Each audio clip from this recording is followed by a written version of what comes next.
Krishnamoorthi joins us now live from Capitol Hill. Congressman Krishnamoorthi is also on the Intel Committee, so he will have some fun listening to all of these folks when they come before Congress. Congressman, good to see you.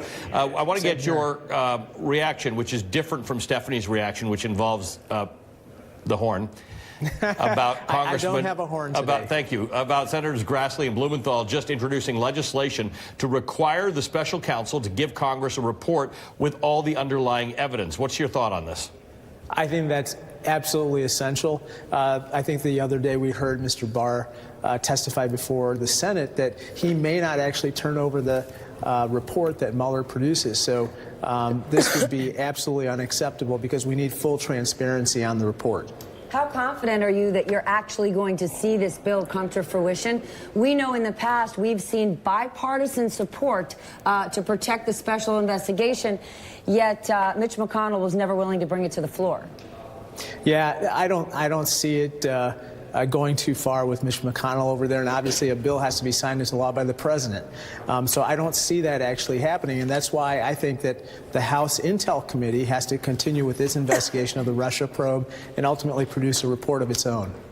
Let's talk about the indictments. You were talking about the latest, obviously, being Roger Stone's. All signs pointing to Donald Trump. There's some people who are still unclear. They still try and say, look, these are, Sarah Huckabee Sanders would have you believe that all of these things are just individuals doing this on their own, with the wacky coincidence that they all happen to have been in the president's orbit and hanging around the campaign.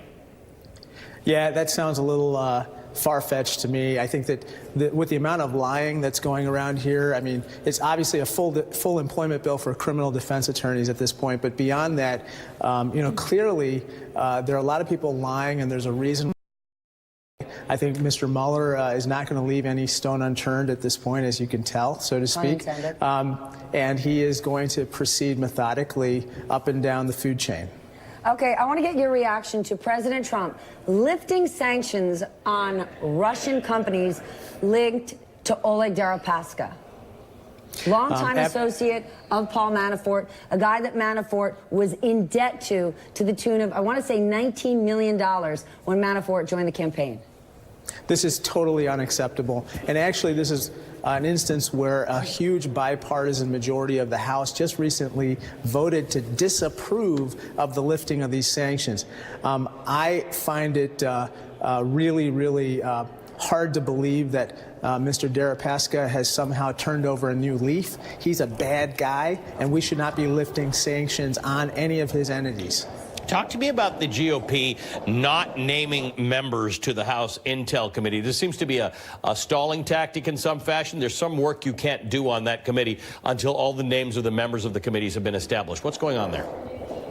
Yeah, it's been a couple weeks now, and I think Chairman Schiff is going to have to take action with regard to this issue. I think that it's not a surprise that they don't want to continue with the Russia investigation. We saw what Mr. Nunes did in the last Congress, but now we don't have time to wait.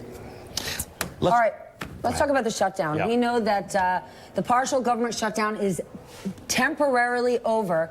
There's less than 20 days to sort out some solution. Chris Coons was on TV earlier today saying we need more border security. We're prepared to allot more money to that. We heard the same thing from Hakeem Jeffries over the weekend.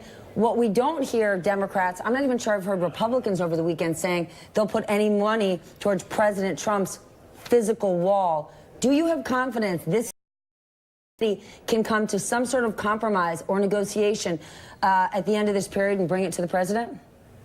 Yeah, I think so. I think that we will compromise on what types of measures are necessary to tighten border control, but there's not going to be a wall that's a concrete wall, sea to shining sea, that's going to come out of this. If the president wants to call it a wall later on, even if there is not a wall, that's his prerogative. But I don't see a wall having votes in either the House or the Senate. Congressman Roger Krishnamoorthi, good to talk to you.